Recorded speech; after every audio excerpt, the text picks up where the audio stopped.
میرے بھائیوں اپنے اللہ کو راضی کریں۔ جن دکانوں کے پیچھے نمازیں چھوٹ گئیں، جن دکانوں کے پیچھے سچ کو طلاق ہو گئی، جن دکانوں کے پیچھے دیانت چلی گئی، خیانت آ گئی، بددیانتی آ گئی، ہاں اللہ تعالیٰ قیامت کے دن کہے گا بددیانت سے، وہ تو نے جو امانت کھائی لے کے آ، وہ امانت جو تو کھا گیا تھا لے کے آ۔ کہے گا یا اللہ کہاں سے لاؤں، وہ تو دنیا میں رہ گئی۔ اللہ تعالیٰ فرمائیں گے پڑی ہوئی ہے جہنم میں، پڑی ہے، جا اٹھا کے لا۔ وہ جہنم میں کیسے جائے؟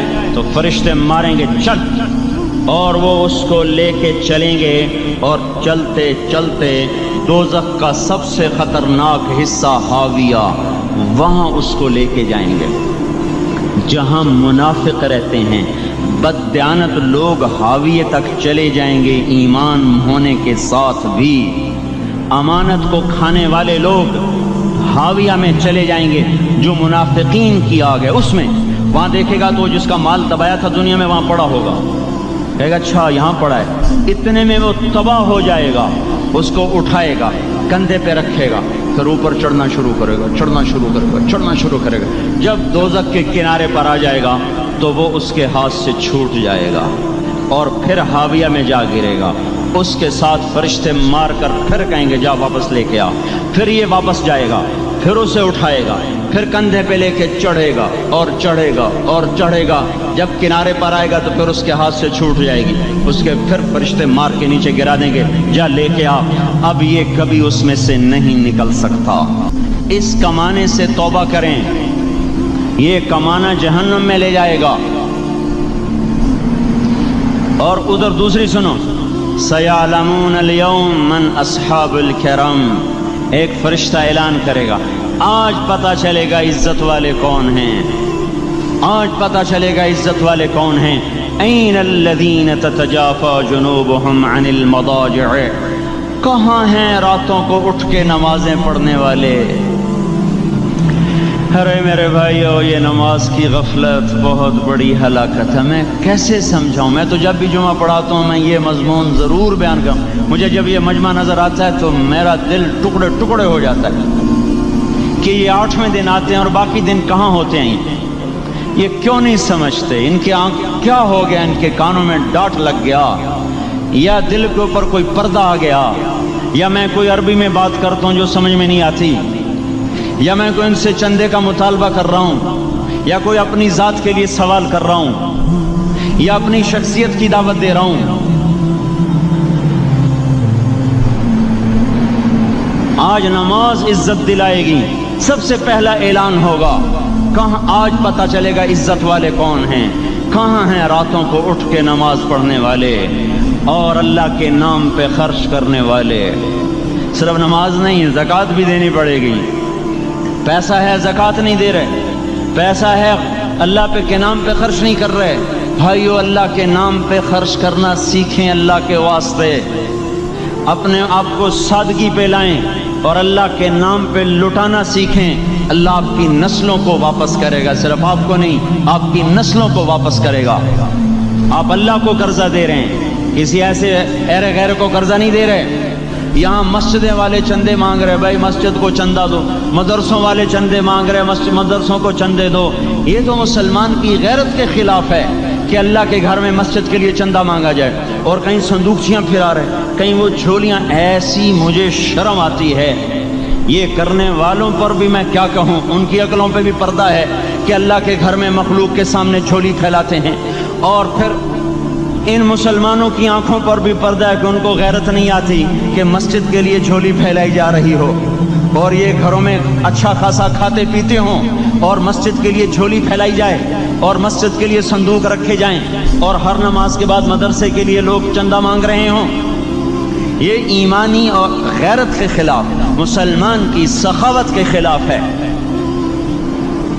کہ اس طرح مسجد کے لیے جھولیاں پھریں اور مسجد کے لیے صندوق پھریں۔ ہم تو اللہ کے نام پہ بے دھڑک لگائیں، اقیم الصلاۃ و آتوا الزکاۃ، اقیم الصلاۃ و آتوا الزکاۃ 67 دفعہ یہ حکم چلا ہے، اور ہر دفعہ زکوٰۃ کے ساتھ نماز نماز زکوٰۃ زکوٰۃ نماز نماز زکوٰۃ زکوٰۃ نماز۔ نماز پڑھنے والے زیادہ ہیں نسبتاً زکوٰۃ دینے والوں سے، زکوٰۃ دینے والے تھوڑے ہیں، پیسہ جاتے ہوئے جان جاتی۔ ہمیں نہ دو، اپنے غریب رشتہ داروں کو تلاش کر کے دیں، اپنے غریب رشتہ داروں کو، اپنے غریب پڑوسیوں کو۔ آج جو صحیح دیانت دار تنخواہ دار ہے وہ بھی مستحق زکوٰۃ ہے اگر وہ دیانت دار ہے تو۔ اگر رشوت نہیں لیتا تو آج کا ایس پی بھی مستحق زکوٰۃ ہے۔ میرا ایک دوست ایس پی کہنے لگا میں زکوٰۃ کا مستحق ہوں، حالانکہ میں ملتان کا ایس پی ہوں، کہ 15 دن میرے گھر میں کبھی سالن پکتا ہے کبھی نہیں پکتا۔ اپنے اوپر صرف خرچ کرنا۔ بچے کو کھلونے کی خواہش تھی، 1000 روپے کے کھلونے لے کے دے دیے، کیا ظلم ہے یہ؟ 1000 روپے کے کھلونے بچے کو لے کے دے دیے، کیا اللہ نہیں پوچھے گا کہ اس 1000 سے کسی غریب کے گھر کا دیا جل سکتا تھا، اور کسی کے غریب کا ایک ہفتہ گزر سکتا تھا، تیرے کسی مسکین رشتہ دار کے گھر میں بھی کچھ سالن پک سکتا تھا۔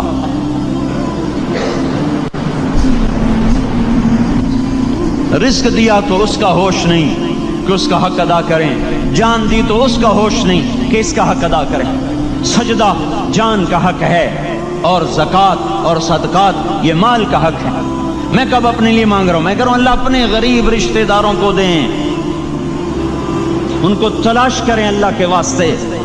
اپنی بیویوں سے پوچھو سونے کی زکوٰۃ دی ہے؟ دے، ورنہ تو خود پکڑی جائے گی، تیرا زیور تیرے لیے گنجا سانپ بن کے تیری زبان کو ڈسے گا۔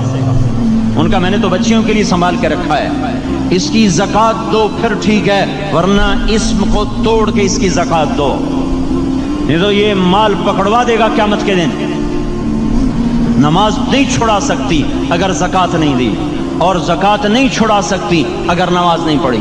مسجد بنا دی 50 لاکھ میں، اگر خود نمازی نہیں تو یہ مسجد بنانا اسے جہنم سے نہیں بچا سکتا۔ میرے بھائیوں، اپنی جان کا بھی صحیح استعمال کریں اور اپنے مال کا بھی صحیح استعمال کریں۔ ہم ایسے اندھے نہیں ہیں کہ جو بچے نے چاہا لا کے دے دیا، جو بیگم نے مانگا اٹھا کے دے دیا۔ نہیں نہیں، ہم پہلے دیکھیں گے اپنے اوپر۔ حضرت عثمان رضی اللہ عنہ کے پاس ایک سائل ہے، حضور سے مانگنے آیا، آپ نے کہا عثمان کے پاس چلے جاؤ۔ عثمان سے مانگنے گئے تو آگے بیوی پہ لڑ رہے، کس بات پہ؟ یوں کہہ رہے وہ باہر چھوٹے چھوٹے گھر ہوتے تھے تو باہر آواز آ رہی، بیوی کو کہہ رہے اللہ کی بندی رات تو نے چراغ میں بتی موٹی ڈال دی، وہ بتی ڈالتے تھے نا اس کی روئی کی، تو تیل زیادہ جل گیا۔ تو یہ کہنے لگے یہ کس کنجوس کے پاس بھیج دیا؟ جو بیوی پہ لڑ رہا ہو کہ تو نے بتی موٹی ڈالی ہے تو یہ مجھے کیا دے دوں، یہ دمڑی بھی نہیں دے گا۔ جب ان کو باہر بلایا اور خیرات مانگی کہ وہاں سے آیا ہوں، تو انہوں نے اندر گیا، ایک تھیلی اٹھائی، نہ پوچھا کہ کتنے چاہیے، نہ پوچھا کہ کون، 3000 درہم اٹھا کے دے دیے۔ وہ حیران ہو کے کہنے لگا یار ایک بات تو بتاؤ۔ کہا کیا؟ کہا یہ مجھے تو نے اتنے دے دیے کہ میری اگلی نسل کو بھی کافی ہیں، اور خود بیوی پہ تو لڑ رہا تھا کہ بتی موٹی کیوں کر دی؟ کہنے لگے وہ اپنی ذات پہ خرچ تھا، وہ پھونک پھونک کے کرنا ہے، یہ اللہ کو دے رہا ہوں جتنا مرضی دے دوں، یہ تجھے تھوڑا دے، اللہ کو دے رہا ہوں۔ تو اپنی جان کو بھی لگائیں اللہ پر اور اپنے مال کو بھی لگائیں اللہ پر۔ اور میرے بھائیوں اپنی کمائیوں کو حلال پہ لائیں، اور بیویوں کو سمجھا دیں کہ ہم تمہاری خاطر دوزخ میں نہیں جا سکتے۔ یہ ہم اس پر توبہ کریں، اس پر توبہ کریں، اور یہ آبادی ہر وقت ہونی چاہیے مسجد کی۔ چلو کوئی جو جہاں سے بھی آیا ہے مسجد کے عادی بنو میرے بھائیوں۔ ہماری جماعت گئی تھی اردن میں 1991 میں، تو ہم اسرائیل کے بارڈر پر چلے۔ انہوں نے بتایا کہ یہ ہم سے آمد رفت بات چیت ہوتی رہتی ہے، چونکہ کچھ عرب ادھر رہتے ہیں کچھ عرب ادھر رہتے ہیں، رشتہ داریاں ہیں۔ تو کہا یہ یہودی ہم سے پوچھتے ہیں تمہاری فجر میں نمازی کتنے ہوتے ہیں اور تمہارے جمعے میں نمازی کتنے ہوتے ہیں؟ ہم نے پوچھا یہ تحقیق کیوں کرتے ہو؟ ان کا ہماری کتابوں میں یہ ہے کہ جب فجر کی نماز کے نمازی اور جمعے کی نماز کے نمازیوں کی تعداد برابر ہو جائے گی تو یہودی دنیا سے مٹ جائیں گے۔ اب یہاں فجر میں 1.5 صف ہوتی ہے اور جمعے میں باہر بھی صفیں بنی پڑی، چلو میں کہتا ہوں مان لیا 1/3 طبقہ باہر سے آیا ہے، یہ 2/3 تو یہیں سے اٹھ کے آیا ہے، یہ کیوں نہیں ہر نماز میں آتا؟ میرے بھائیوں اپنے حال پہ رحم کریں، اللہ کے واسطے میری پکار کو سنیں۔ میں آپ کو کوئی فلسفہ نہیں سمجھا رہا، میرا روزانہ ہر جمعہ جب آتا ہوں میں یہی مضمون بیان کرتا ہوں، میں روزانہ آپ کو نیا بیان سنا سکتا ہوں۔ 360 دن ہیں، میں اللہ کے فضل سے آپ کو روزانہ نیا 360 دن میں آپ کو 360 نئے بیان سنا سکتا ہوں۔ لیکن میں یہاں بیان کرنے نہیں بیٹھتا، اپنا دکھڑا میں روتا ہوں کہ پوری گلستان کالونی جہنم کی طرف جائے اور میں ان کا پڑوسی ہوں اور میں انہیں جہنم میں جاتا دیکھوں اور میری ہائے نہ نکلے تو میں ڈوب کے مر جاؤں۔ جلتا کتا ہم نہیں دیکھ سکتے اور اس ہماری آنسو نکل پڑیں، چوہے کو ہم جلتا نہیں دیکھ سکتے اور میں اتنی شکلوں کو جہنم میں جاتا دیکھوں۔ جس نے فجر آج نہیں پڑھی اس نے پر جہنم کو واجب کر لیا، جو اب آئندہ اثر نہیں پڑے گا اس پر جہنم واجب ہو گئی۔ پھر میں کیا مضمون بیان کروں، کیا فلسفے بیان کروں؟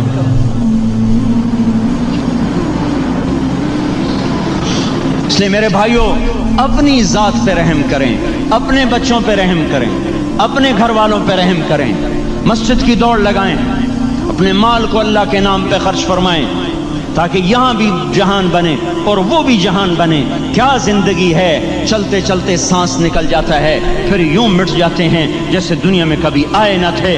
پوتے پوچھتے ہیں ابا دادا کی قبر کہاں ہے؟ ابا کہتے ہیں بیٹا یہیں کہیں مل گئی، پتہ نہیں کہاں ہے۔ آج تو اگلی نسل دادے کی قبر نہیں دیکھ سکتی۔ ہم اس دنیا کی خاطر اللہ کے باغی ہو جائیں۔